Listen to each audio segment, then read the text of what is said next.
நபரின் வருமானம் 10% அதிகரிக்கப்பட்ட பிறகு 10% குறைக்கப்படுகிறது எனில் அவருடைய வருமானத்தில் ஏற்படும் மாற்றத்தை காண்க. Good mark. ஓகே. ஒரு நபரின் வருமானம் 10% அதிகரிக்கப்பட்டு எத்தனை சதவீதம் அதிகரிக்கிறாங்க? 10% அதிகரிக்கப்பட்டு. 10% என்னது? 100க்கு 10 ரூபாவை அதிகரிக்கிறாங்க.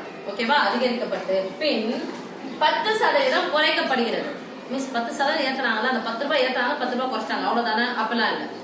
அந்த வருமானத்துல இருந்து 10% குறைக்கிறாங்க. ஏத்தன வருமானத்துல இருந்து 10% குறைக்கிறாங்க. குறைக்கப்படுகிறது எனில் அவருடைய வருமானத்தில் ஏற்படும் நிகர மாற்றத்தை காண்க. நிகர அப்படின்னு ஒரு வார்த்தை வருது, இல்ல வருமானத்தில் ஏற்படும் மாற்றம் அப்படின்னு வருதுன்னா கழிக்கணும். முத வருமானத்துல இருந்து கடைசியா வருமானம் வந்துச்சுல்ல, அந்த வருமானத்தை என்ன பண்ண சாமி? கழிக்கணும். இப்ப என்ன பண்ற, இது மாதிரி கணக்கு எல்லாமே ஒரு வருமானம் அப்படின்னு எடுத்துக்கிட்டாவே, வருமானம் எடுத்துக்கிட்டாவே 100க்கு தானே சொல்லியிருக்காங்க, சதவீதம்னா 100க்கு. அப்ப வருமானத்தை நம்ம எவ்வளவு எடுத்துக்கலாம்? ஃபர்ஸ்ட் 100 ரூபாய். ஓகேவா? அவருடைய வருமானம் 100 ரூபாய் எடுத்துக்கலாம். நபரின் வருமானம் எவ்வளவு எடுத்துக்கணும் சாமி? 100 ரூபாய். 100 ஓகேவா? இப்போ இந்த 100 ரூபாயில எத்தனை சதவீதம் அதிகரிக்கிறாங்க? 10%. நபரின் வருமானம் எவ்வளவு? 100. எத்தனை 100ல் எத்தனை சதவீதம்? 10%. 10% அர்த்தம் 10/100. என்ன பண்றாங்க? அதிகரிக்கிறாங்க. முன்னாடி என்ன பண்ணோம்? ஏற்கனவே வருமானம் எவ்வளவு இருக்குது அவருக்கு? 100.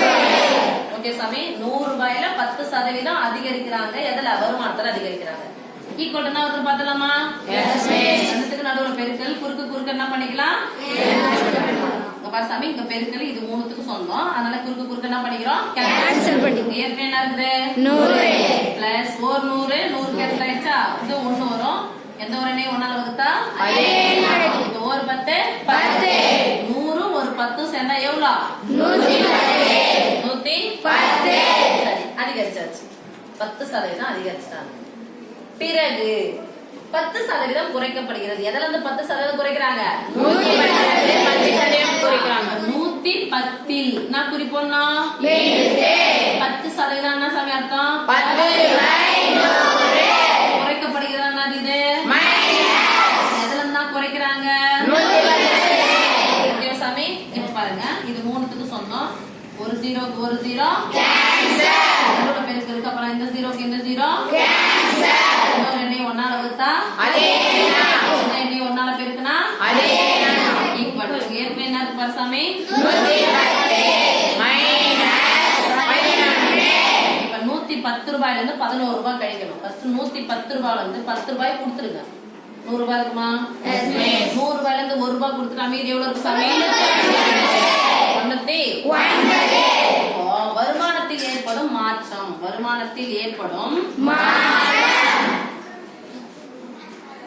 நான் ஃபர்ஸ்டே சொல்லிட்டேன், மாற்றம் என்ன பண்ணும் சாமி? கழிக்கணும்.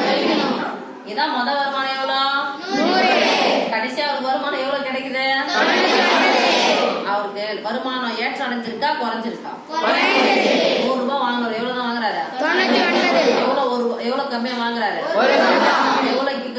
எவ்வளவுக்கு 1 ரூபாய் கம்மியா வாங்குறாங்க? 100 ரூபாய்க்கு 1 ரூபாய். 100க்கு 1ன்றது என்ன சொல்லுவோம்? ஒரு சதவீதம். வருமானத்தில் ஏற்படும் மாற்றம்னா முதல் வருமானம் எவ்வளவு இருக்கு? 100. கடைசியா எவ்வளவு வந்துருக்குது? மாற்றம்னா என்ன குறிப்போம்? மைனஸ். எவ்வளவு சாமி? 1. இப்ப சதவீதம். வருமானத்தில் ஏற்படும் மாற்றம் ரூபாய் 1ன்னு எடுத்துக்கோங்களா? மாற்ற சதவீதம் எழுதலாமா?